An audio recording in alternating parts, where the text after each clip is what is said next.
শুভ দুপুর বন্ধুরা, তোমরা সবাই কেমন আছো? আমি ভালো আছি। আজকে রবিবার এই আমি রান্না সেরে তোমাদের সঙ্গে একটু আড্ডা দিতে চলে আসলাম।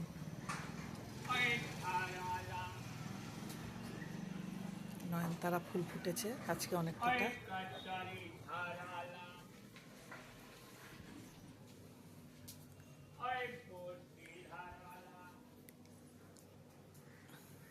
আজকে কি রান্না করেছি সেটা তোমাদের সঙ্গে শেয়ার করছি।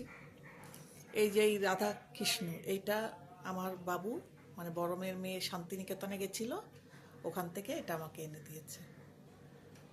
ও যখন যেখানে দূরে কোথাও ইভেন্ট করে, ও ম্যাজিক শো করে, ও কোথাও গেলে আমার জন্য কিছু না কিছু আনে, সেখানকার জিনিস নিয়ে আসে। এটা শান্তিনিকেতন থেকে নিয়ে এসছে। এই তো 15-20 দিন হলো, কি একটু বেশি হবে, এটা নিয়ে এসছে পুজোর সময়। ও শান্তিনিকেতনে শো ছিল, ওখান থেকে নিয়ে এসছে। আরও অনেক কিছু ও এনে দেয়, সেগুলো তোমাদের একদিন আমি শুধু সেটার ব্লগ করব, একদিন সব কিছু তোমাদের সঙ্গে শেয়ার করব।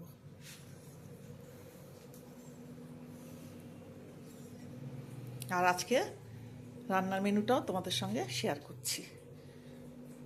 বললাম পরশু দিনও চন্দননগরে ঠাকুর দেখতে গেছিল। ওর সব ইভেন্ট করে, ম্যাজিক শো করে, তার সব ওর সঙ্গে যারা কাজ করে, মানে ওর কাছে যারা কাজ করে, তাদের একজন লেবার আছে, তার বাড়ি হলো চন্দননগরে। সেখানে গেছিল ঠাকুর দেখতে। আসার পথে ও বাজার করে নিয়ে এসছে আমার জন্য, ওর মায়ের জন্যও নিয়ে গেছে কিছু, আমার জন্য ও সবজি, আমার মেয়ে ব্লগ করেছিল, সেটা মনে হয় তোমাদের সঙ্গে শেয়ার করেছে। আর আমি তারই কালকে করেছিলাম, তার থেকে এই ট্যাংরা মাছ করেছিলাম, সেটা তোমাদের সঙ্গে শেয়ার করেছি। আর আজকে করেছি এই যে এখানে লাউ ঘন্ট, ইলিশ মাছ করেছি আজকে। ইলিশ মাছও এনে দিয়েছে, 4-5 রকমের মাছ, অনেক রকম সবজি এনে দিয়েছে।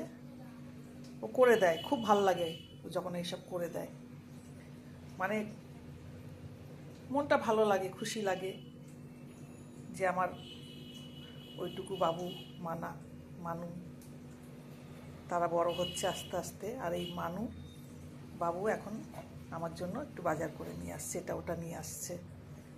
ওটা বড় কথা না, মন থেকে যে আনছে এটাই বড় কথা। সে যেটুকু দামের জিনিসই দিক না কেন, দাম দিয়ে কোনো হয় না, তার বিচার হয় না। আর যাই হোক বন্ধুরা, অনেক কথা বললাম। এখানে করেছি ইলিশ মাছের মাথা দিয়ে লাউ ঘন্ট, আর এখানে ইলিশ মাছ আলু বেগুন দিয়ে ঝোল, আর ওখানে গরম ভাত হচ্ছে। এই আজকে লাঞ্চ মেনু রবিবারের। তোমাদের কেমন লাগলো আমাকে কমেন্ট করে জানিও। তোমরা খুব ভালো থেকো, আমার পাশে থেকো।